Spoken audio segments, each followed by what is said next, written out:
What is up guys? So for today's video, meron lang akong isang product na i-share sa inyo. So ito ang Comfy Seat. So ano ba ang nagagawa ng Comfy Seat? So para ito sa mga sumasakit ang likuran sa pagmomotor. So baka makatulong sa inyo ang product na ito. So un-plastic na natin para naman ma-feel nyo kung ano nga ba talaga ang Comfy Seat. So ito ang Comfy Seat. So 2-in-1 siya mga idol, no? Pwede siya sa tag-ulan at tag-araw. Ayan, syempre, ang kagandahan nito mga idol is anti-pusa din siya. Diba? Napakagandang features niya dahil alam naman natin na ang upuan ng motor natin is gustong-gusto ng mga, ayan, pakita mo. Ayan. Diba? So madalas yan mga idol, mga pusa mahilig talaga sa upuan ng motor natin, kaya baka kailangan mo ito. At ang kagandahan nito, makikita mo lang siyang maliit, nakala mo pang biyo lang siya or mga small bikes, nagkakamali ka dyan. Dahil pwede rin siya sa mga Aerox, NMAX, PCX or ABB. Ayan, tulad ng ating motor is NMAX version 2. So ngayon ay susubukan natin sa kanya. So ipakikita ko lang pala mga idol, no? So kung ano ba ang nasa loob ng Comfy Seat na ito. Yan.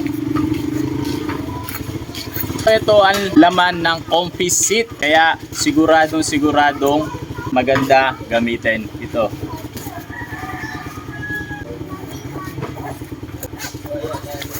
At napakadali lang mag-install mga idol. So in just 1 minute or less than 1 minute may install mo na na maayos to. At syempre available to sa Comfy Seat. So mag-PM lang kayo sa page nila dito sa Comfy, at pwede rin sa kanilang TikTok or Lazada at Shopee. So install na natin mga idol.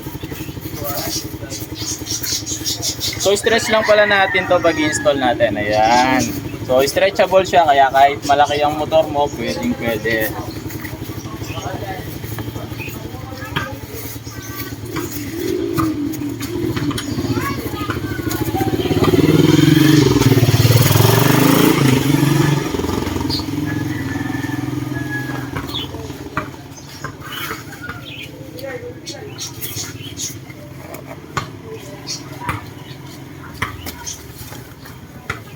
Oh, di ba? Less than 1 minute may install mo na. At i-feel naman natin ang kagandahan ng Comfy Seat. Yun, no? Ah. Di ba? Nakaka-relax, kaya kung kailangan mo ito at sumasakit ang likod mo sa bawat rides, i-try mo na ang Comfy Seat. Available yan sa Shopee at Lazada at syempre sa TikTok. At ito ang Facebook page nila. Pwede kayong mag-PM sa kanila. Let's go!